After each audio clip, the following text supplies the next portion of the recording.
queens. Ang gaganda ng career nila now. I'm so happy for them. Kasi ayun naman ang goal, di ba? Now, may nagdadrive na sa akin. May job for na natin.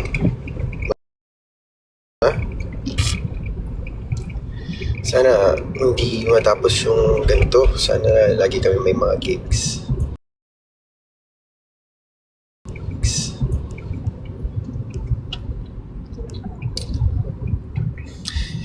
Angel is nasa bahay, nagpapahinga siya.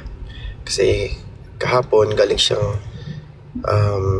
kakauwi niya lang from CDO and straight to Ayala. Pagbaba niya ng airport, dumiretso na siya agad ng Ayala. So, yun. Ganun yung mga nangyayari sa buhay namin this year and last year. After gigs, another gigs, another gigs, another gigs. And we're so happy because we're able to do that. That's our dream eh.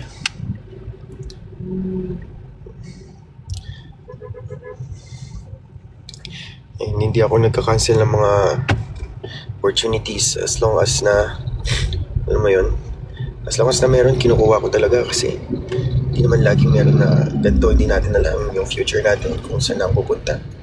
Habang buhay ba akong drag queen? Magiging doktor ba ako?